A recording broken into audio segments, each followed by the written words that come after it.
శుభోదయం మిత్రులారా, వార్తా కథనంపై విశ్లేషణ కార్యక్రమం టీజీటీవీ మార్నింగ్ న్యూస్ కు స్వాగతం. నేను మీ జర్నలిస్ట్ సత్య. ముందుగా రాష్ట్రంలో జరుగుతున్న రాజకీయ పరిణామాలను కనుక పరిశీలించినట్లయితే జూబ్లీ హిల్స్ ఉప ఎన్నిక చివరి అంకానికి వచ్చేసింది.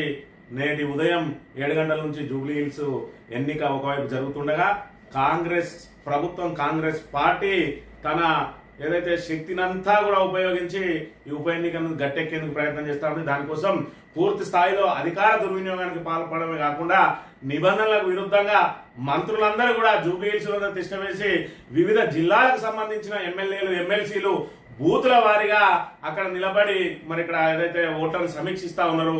మరోవైపు ఇప్పటికి కూడా ఇంకా ప్రలోభాలకు గురి చేసే ప్రయత్నం చేస్తా ఉన్నారు. అయినా కూడా ఓటర్లు చైతన్యవంతులై ఈరోజు బీఆర్ఎస్ కు బ్రహ్మరథం పడుతున్న పరిస్థితిని మనం అక్కడ చూడవచ్చు. నిన్న రోజున ఢిల్లీ ఏదైతే దేశ రాజధాని ఢిల్లీ ఎర్రకోట సమీపంలో బాంబు బ్లాస్ట్ జరిగింది. దానిలో సుమారు మరి 11 మంది మృత్యువాత పడ్డారు.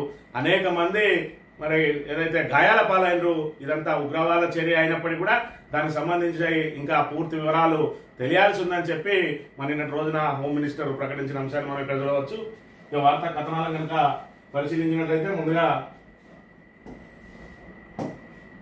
జూబ్లీ హిల్స్ అభ్యర్థిని మరి ఇక్కడ మాగంటి గోపీనాథ్ భార్య సతీమణి మాగంటి సునీత అభ్యర్థిగా తన ఓటు హక్కును వినియోగించుకున్నది.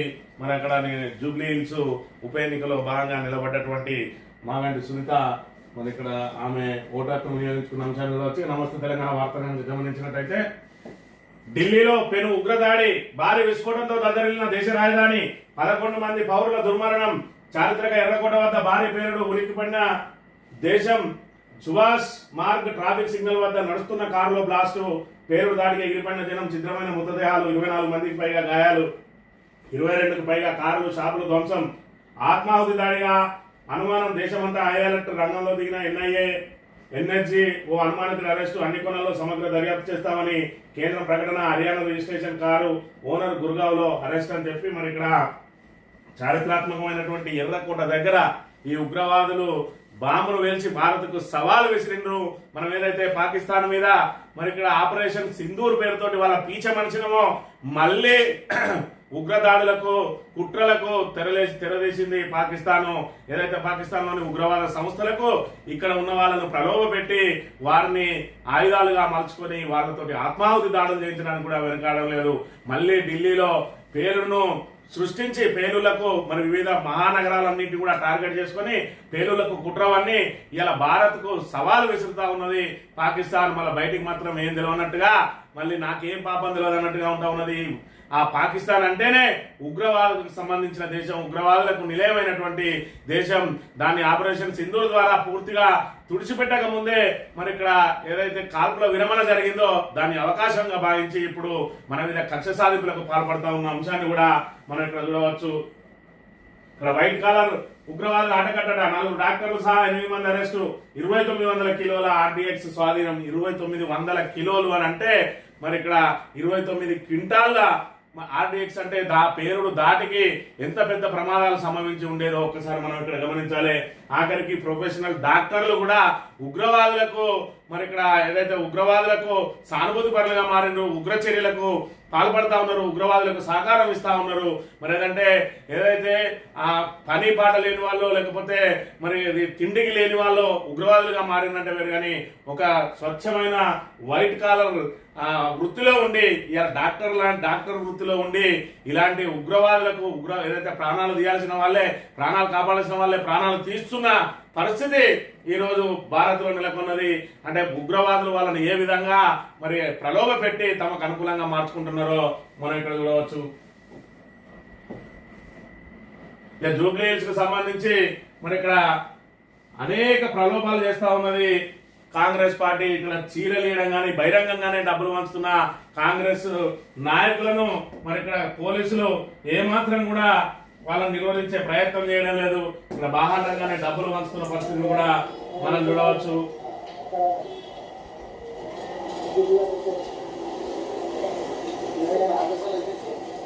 వీడియోలు తీయాల్సిన వాళ్ళు కూడా బహిరంగంగా వాళ్ళ దగ్గరికి వచ్చి వీడియోలు తీసినట్టయితే దాడులకు పాల్పడే అవకాశం ఉన్నదని చెప్పి మరి వాళ్ళు కూడా బిక్కుబిక్కుమంటూ ఈ రోజు వీడియోలు తీయాల్సిన పరిస్థితి నెలకొన్నది. అంటే పోలీసులు అధికార దుర్వినియోగానికి ఏ విధంగా పాల్పడతా ఉన్నది కాంగ్రెస్ ప్రభుత్వం అంటే పోలీసులను చెప్పు చేతుల్లో పెట్టుకొని యథేచ్ఛగా డబ్బుల పంపిణీ చీరల పంపిణీ చేయడమే కాకుండా బీదర్ నుంచి అదేవిధంగా పాత బస్తీ నుంచి సుమారు 20,000 ఓట్లను నమోదు చేయించి ఇక్కడ చూసుకున్నట్టయితే ఓటర్ ఐడి కార్డు కుప్పలు తెప్పలుగా ఉన్నాయి.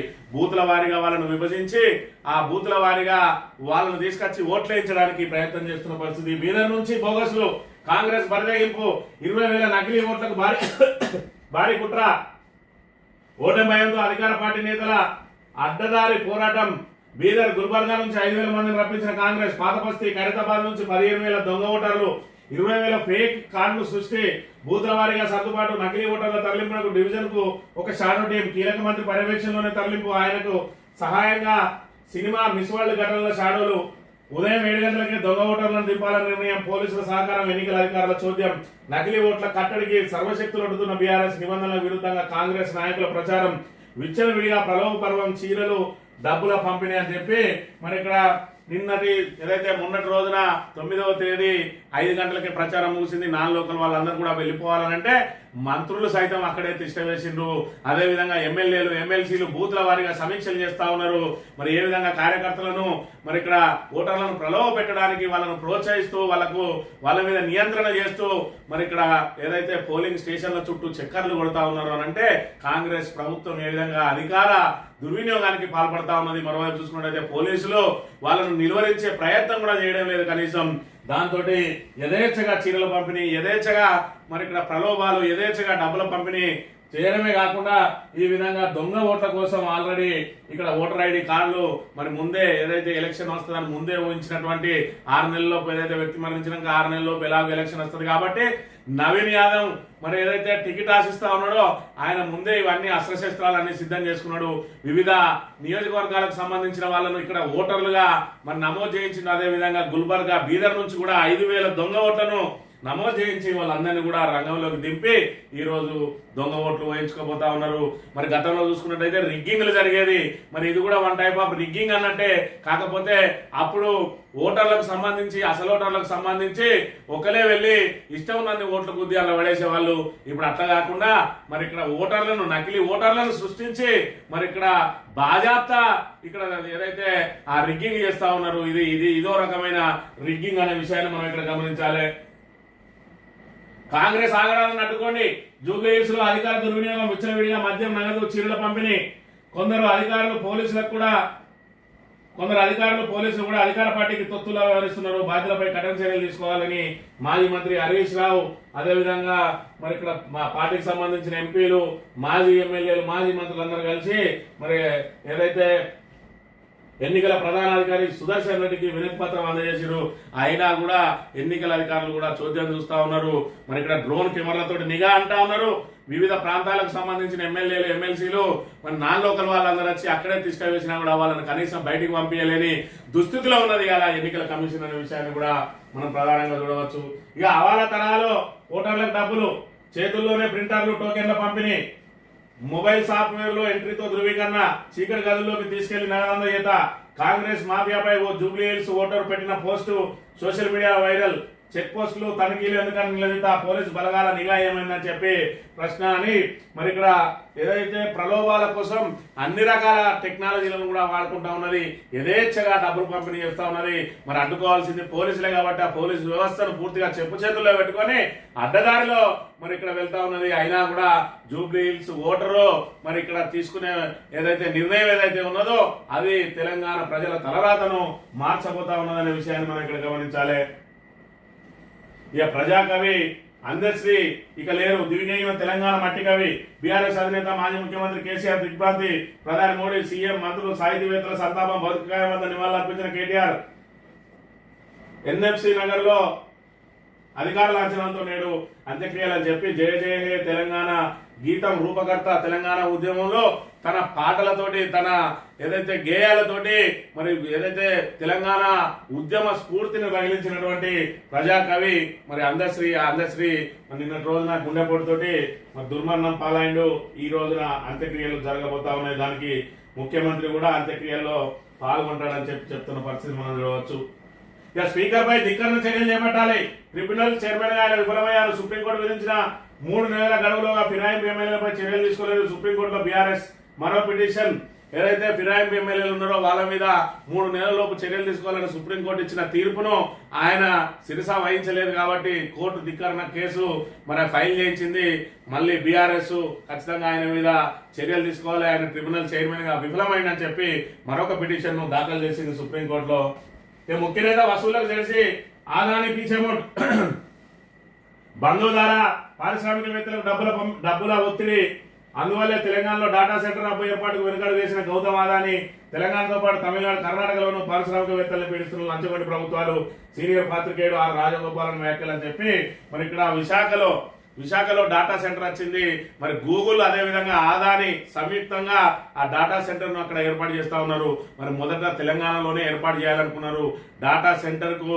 మనది ఏదైతే మరి ఇక్కడ ఎత్తైన ప్రదేశం, మరి సర్వర్లు పెట్టుకోవడానికి అన్ని రకాల అనుకూలం ఉన్నటువంటి ప్రదేశమైనటువంటి మన తెలంగాణ హైదరాబాద్ కేంద్రంగా డాటా సెంటర్ ఏర్పాటు చేస్తామంటే దానికి మరి మాకేమి ఇస్తామని చెప్పి ముఖ్యమంత్రి ఆయన బంధువులతోటి ఒత్తిడి తీసుకొచ్చినట.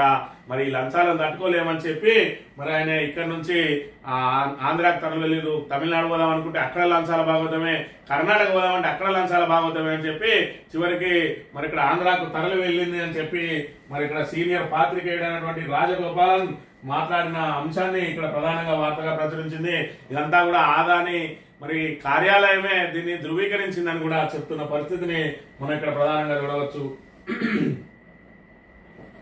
పంట నష్టపరిహారంలో 70% కోత.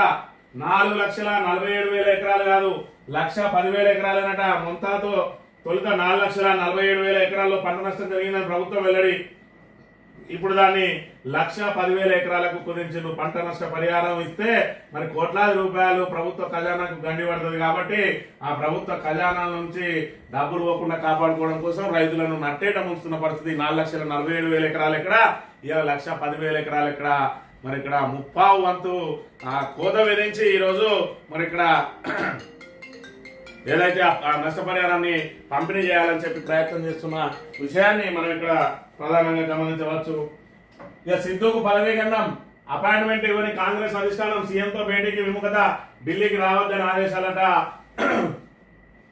కాంగ్రెస్ పార్టీకి 3 అంటే 3 రాష్ట్రాల్లో అధికారం ఉన్నది. ఆ 3 రాష్ట్రాలు కూడా గడ్డు పరిస్థితి ఎదుర్కొంటున్న పరిస్థితి. మరోవైపు అప్పుల కుప్పగా మారింది తెలంగాణ. ఇప్పటికే అవినీతిలో కూరుకుపోయింది తెలంగాణ. అదేవిధంగా కర్ణాటక ప్రభుత్వం అవినీతిలో కూరుకుపోయింది. హిమాచల్ ప్రదేశ్ అయితే మరి అక్కడ అధికారులకు జీతాలు కూడా చెల్లించలేని దుస్థితిలో ఉన్న నేపథ్యంలో ఈ రోజు కుర్చీల కోసం కొట్లాటలు జరుగుతూ ఉన్నాయి. ముందు కర్ణాటకలో ప్రారంభం అవుతా ఉన్నది. ఆల్రెడీ ఆయనకు కుర్చీలు దోబుచ్చులట. అధిష్టానం ఆయనకు అపాయింట్మెంట్ వేస్తలేదు. మన తెలంగాణ ముఖ్యమంత్రి అయితే ఇప్పటికి 57 సార్లు వెళ్ళొచ్చినా కూడా రాహుల్ గాంధీని కలిసిన సందర్భాలు అరుదుగా ఉన్నాయనే విషయాన్ని మనం గమనించాలి. మరి ఇక్కడ కర్ణాటక మొదలు ఇప్పుడు జూబ్లీ హిల్స్ ఎన్నికల తర్వాత, స్థానిక సంస్థల ఎన్నికల తర్వాత మరి ఇక్కడ రేవంత్ రెడ్డి భవితవ్యం కూడా తేలబోతా ఉన్నది. ఖచ్చితంగా ముఖ్యమంత్రుల మార్పు అయితే తప్పకపోవచ్చు అనే విషయాన్ని మనం ఇక్కడ చూడవచ్చు. సాక్షి దినపత్రిక విషయానికి వస్తే ఢిల్లీలో బ్లాస్ట్, అదేవిధంగా అందశ్రీకి సంబంధించిన వార్తను ప్రధానంగా ప్రచురించింది. భారీ ఉగ్ర కుట్ర భగ్నం. వైద్యుల ముసుగులో విధ్వంస రచన. వైట్ కాలర్ ఉగ్ర నెట్వర్క్ కుట్రట్టు. ఒకే చోట 2,913 కేజీల పేరు పదార్థాలు లభ్యమని చెప్పి మరి ఇదంతా కూడా ఇలా వారిని పట్టుకోకపోయి ఉంటే ఆ 2,900 కిలోల ఈ ఆర్డీఎక్స్ కనుక పేరుడు సంభవించినట్టయితే ఎన్ని రాష్ట్రాలు అతలాకుతలం అయ్యేటి అనే విషయాన్ని మనం ఇక్కడ చూడవచ్చు. నేడే పోలింగ్. జూబ్లీ హిల్స్ ఉప ఎన్నికకు సర్వం సిద్ధం. ఉదయం 7 నుంచి సాయంత్రం 6 గంటల వరకు మరి ఇక్కడ గెలిపే ధ్యేయంగా సర్వశక్తులు ఒడ్డుతున్న ప్రధాన పార్టీలు అంటున్నారు. సర్వశక్తులు ఒడ్డుతున్న కాంగ్రెస్ పార్టీ ఇవాళ జూబ్లీ హిల్స్ ఉప ఎన్నిక అనేది రేవంత్ రెడ్డికి చావో రేవో అన్న చందంగా తయారైంది. జూబ్లీ హిల్స్ ఉప ఎన్నికలో ఓడిపోతే అది చాలు అధిష్టానానికి రేవంత్ రెడ్డిని పక్కకు తప్పించడం కోసం. దానికోసమే మరి సర్వశక్తులు అంటే అధికారాన్ని విచ్చలవిడిగా దుర్వినియోగం చేస్తూ ఓటర్లకు విచ్చలవిడిగా డబ్బులు, మద్యం, చీరలు పంపిణీ చేస్తూ ఇవాళ ఓట్లను కొనుగోలు చేయడానికి నానా తంటాలు పడతా ఉన్నారు రేవంత్ రెడ్డి. దానికి బూతుల వారీగా ఎమ్మెల్యేలను, ఎమ్మెల్సీలను, ముఖ్య నాయకులను, కార్పొరేట్ చైర్మన్లను, మరి ఇక్కడ మంత్రులను కూడా అక్కడే మోహరించి చివరి నిమిషం వరకు కూడా మరి ప్రలోభాలకు గురి చేయడానికి ప్రయత్నం చేస్తున్న పరిస్థితిని కూడా మనం ఇక్కడ చూడాలి. టోల్ వసూలు చేయడానికి ప్రాణాలు చేయడానికి 40 మందిని బలిగొన్న గుంతల రోడ్లు అక్రమ దావాలపై సుప్రీంకోర్టు బగ్గు. తెలంగాణ రాజస్థాన్ రోడ్డు ప్రమాదాలపై ఆగ్రహం అని చెప్పి ఇలా సుప్రీంకోర్టులో మొట్టికాయలు వేస్తున్నా కూడా ఈ కేంద్ర రాష్ట్ర ప్రభుత్వాలు కనీసం రహదారుల భద్రత గురించి అయితే పట్టించుకుంటున్న పాపాన పోవడం లేదనే విషయాన్ని మనం గమనించాలి. రాష్ట్రమంతటా భూముల సర్వే అట. గ్రామీణ ప్రాంతాల్లో భూములన్నింటినీ సర్వే చేయాలని ప్రభుత్వ నిర్ణయం. ప్రతి జిల్లాలో 70 గ్రామాలు ఎంపిక చేయాలని ఉత్తర్వులు. లైసెన్స్ సర్వేలతో సర్వే చేసేందుకు సన్నాహాలని చెప్పి మన భూములన్నింటినీ కూడా సర్వేలు చేస్తామని చెప్పి మళ్ళా ఇదో కొత్త డ్రామాకు తెరలేకపోతా ఉన్నది ఇలా కాంగ్రెస్ ప్రభుత్వ హయాంలో అనే విషయాన్ని చూడాలి. ఈ ఆంధ్రజ్యోతి విషయానికి వస్తే సిద్ధరామయ్యకు అధిష్టానం షాకు, అపాయింట్మెంట్ నిరాకరణ. మరి ఇక్కడ సిద్ధరామయ్య గురించి ఇంత పెద్ద వార్త రాసింది రేవంత్ రెడ్డికి అనేక సార్లు అపాయింట్మెంట్ ఇస్తలేరు. రేవంత్ రెడ్డి గురించి మాత్రం రాయది ఈ రేవంత్ రెడ్డి బూటు నాకే పత్రిక అనే విషయాన్ని మనం ఇక్కడ చూడాలి. ఢిల్లీలో భారీ పేరుకు సంబంధించి అదేవిధంగా ఇండస్ట్రీకి సంబంధించిన వార్తలు ఈరోజు ప్రధాన అంశాలుగా ఉన్నాయి. ఎవరి ధీమా వారదే. జూబ్లీహిల్స్ లో గెలుపు తమనంటే తమనంటున్న కాంగ్రెస్ బీఆర్ఎస్. అడుగడుగునా పోలీసు బందోబస్తు. 800 సీసీ కెమెరాలు, కమాండ్ కంట్రోల్ సెంటర్ అనుసంధానం. తొలిసారి డ్రోన్లతో పర్యవేక్షణ. 80% మంది ఓటర్లకు డబ్బు పంపిణీ. అందులో సగం మంది అయినా ఓటేస్తారా అని 2 ప్రధాన పార్టీల వ్యూహం. 1,00,000 చీరలు పంచుతున్నారు. సీఈఓకు హరీష్ రావు ఫిర్యాదు. ఎన్నికల కోడ్ ఉల్లంఘించారంటూ హరీష్ పై ఈసీకి టీపీసీసీ ఫిర్యాదు. జూబ్లీహిల్స్ మనదే, ఓటింగ్ శాతం పెరిగేలా చూడండి మంత్రులతో సీఎం రేవంత్ అట. మరి ఇక్కడ అడుగడుగున పోలీసు బందోబస్తు. కానీ ఆ పోలీసు బందోబస్తు ఎందుకు? ఏదైతే వీళ్ళు డబ్బులు పంపిణీ చేస్తాడానికి మరి ఇక్కడ బందోబస్తు మధ్యలో ఈ ప్రలోభాలు సాగుతా ఉన్నాయి. ఇవాళ పూర్తి స్థాయిలో కాంగ్రెస్ ప్రభుత్వం అనేది పూర్తిగా అధికార దుర్వినియోగానికి పాల్పడతా ఉన్న పరిస్థితిని అయితే మనం చూడవచ్చు. ఏది ఏమైనా కూడా ఇక్కడ దొంగ నడిచినట్టు ఇప్పటికే 1,00,000 చీరలు వస్తా ఉన్నారు. అదే విధంగా మరి విచ్చలవిడిగా డబ్బులు పంపిణీ చేస్తా ఉంటే ఇక్కడ మళ్ళా ఉల్టా ఇంకా ఎన్నికల కోడ్ ఉల్లంఘించిందని హరీష్ రావు విన్నే ఫిర్యాదు చేసిరట. అంటే వీళ్ళే దొంగతనాలు చేసుకుంటూ వీళ్ళే ఫిర్యాదు కూడా చేస్తున్న పరిస్థితిని కూడా మనం ఇక్కడ ప్రధానంగా గమనించాలి. స్పీకర్ పై కోర్టు ధిక్కార చర్యలు తీసుకోండి అని చెప్పి మరి ఇక్కడ ఏదైతే బీఆర్ఎస్ వేసిన సుప్రీంకోర్టులో వేసిన రిట్ పిటిషన్ సంబంధించిన వార్తను ప్రచురించింది. ఈనాడు దినపత్రిక విషయానికి వస్తే ఈరోజు ఏ పత్రిక చూసుకున్నా కూడా ఢిల్లీకి సంబంధించిన పేలుడు వార్తనే ప్రధాన అంశంగా ఇక్కడ ప్రచురించిన అంశాన్ని కూడా మనం చూడవచ్చు. చివరి ఓటు పడే వరకు కూడా అప్రమత్తం. ఓటర్లు పోలింగ్ కేంద్రాలకు వచ్చేలా చూడాలని నిర్ణయం. చివరి ఓటు పడే వరకు కూడా అప్రమత్తం కాదు, చివరి ఓటర్ను కూడా ప్రలోభానికి గురి చేయండి అని చెప్పి రేవంత్ రెడ్డి ఇప్పుడు ప్రధానంగా ఏదైతే అభ్యర్థులు ఎవరైతే ఉన్నారో ఆ అభ్యర్థుల కంటే ఎక్కువ టెన్షన్ పడుతున్నది ఎవరైనా రేవంత్ రెడ్డి. ఇవాళ కాంగ్రెస్ అభ్యర్థి కనుక ఓడిపోయినట్లయితే ప్రధానంగా సంతోషించేది ఎవరైనా ఈయన మంత్రివర్గమే అనే విషయాన్ని మనం ఇక్కడ ప్రధానంగా గమనించాలి. ఆల్రెడీ ఎవరైతే సీఎం రేసులో ఉన్నారో వాళ్ళు మరి ఇక్కడ 100 దేవులకు మొక్కుతారట. ఇవాళ జూబ్లీహిల్స్ లో కాంగ్రెస్ ఓడిపోవాలని. కాంగ్రెస్ ఓడిపోతే రేవంత్ సీటు తిరగడం ఖాయం. ఖచ్చితంగా మరి మేమే ఆ సీట్ లో కూర్చుంటామని చెప్పి ఇటు బట్టి విక్రమార్క, అదేవిధంగా ఇటు ఉత్తమ్ కుమార్ రెడ్డి, అదేవిధంగా పొంగులేటి శ్రీనివాసరెడ్డి మరి తదితరులందరూ కూడా ఉవ్విళ్ళూరుతున్న పరిస్థితిని మనం ఇక్కడ చూడాలి. మరోవైపు కోమటిరెడ్డి వెంకటరెడ్డి నేనేం తక్కువ కాదు, నాకు కూడా ముఖ్యమంత్రి పీఠమే కావాలని చెప్పి ఇక్కడ కుర్చీల కొట్లాట జరగబోతా ఉన్నది. దీనికి జూబ్లీహిల్స్ ఉప ఎన్నికనే కేంద్రంగా మారబోతా ఉన్నది. 14వ తేదీన రేవంత్ రెడ్డి భవితవ్యం. ఇవాళ నవీన్ యాదవ్దో లేదంటే మాగంటి సునీతదో కాదు, 14వ తారీఖున రేవంత్ రెడ్డి భవితవ్యం తేలబోతా ఉన్నది. ఇప్పటికే కర్ణాటకలో సీఎం మార్పు తథ్యం అని చెప్పి ఆల్రెడీ పెద్ద ఎత్తున ప్రచారం జరుగుతున్న వేళ కర్ణాటక తర్వాత నెక్స్ట్ మరి ఇక్కడ తెలంగాణదే అని చెప్పి కూడా పెద్ద ఎత్తున ప్రచారం జరుగుతూ ఉన్నది. ఇటు జూబ్లీహిల్స్ ఉప ఎన్నిక అనంతరం ఖచ్చితంగా స్థానిక సంస్థల ఎన్నికలు పెట్టి తీరక తప్పదు కాబట్టి స్థానిక సంస్థల ఎన్నికలు అయ్యే వరకు వేచి చూసి స్థానిక సంస్థల ఎన్నికల అనంతరం మరి ఇక్కడ రేవంత్ రెడ్డిని కూడా మార్చాలని చెప్పి అధిష్టానం ఇప్పటికే ఓ నిర్ణయానికి వచ్చింది. అందుకే జూబ్లీహిల్స్ లో చావో రేవో అన్న చందంగా చివరి ఓటు వరకు కూడా ఆయన సమీక్ష నిర్వహిస్తున్న పరిస్థితి ఈ రోజు మరి కాంగ్రెస్ కి ఇంత గడ్డు పరిస్థితి ఎందుకు వచ్చింది అని అంటే ఈ 23 నెలల కాలంలో వాళ్ళు చేసింది ఏం లేదు చెప్పుకోవడానికి. కాబట్టి మరి 2004 నుంచి 14 వరకు జరిగిన అభివృద్ధిని చూసి ఓటేయని చెప్పి ఎప్పుడైతే రేవంత్ రెడ్డి చెప్పిండో ఈ 23 నెలల కాలంలో మేము ఏమి చేయలేదని చెప్పి ఆయన ఒప్పుకున్నట్టు అయింది. అది కూడా మరి ఇక్కడ అధిష్టానం ముందు ఆయనను పలచన చేసిందనే విషయాన్ని మనం ఇక్కడ గమనించాలి. ఏది ఏమైనా నవంబర్ 14 అనేది ఇవాళ రేవంత్ రెడ్డి మరి ఇక్కడ ఆయన భవితవ్యానికి గీటురాయిగా మారిందని చెప్పక తప్పదు. ఇది ఈ రోజు మార్నింగ్ న్యూస్. రేపు వెళ్దాం. Thank you very much.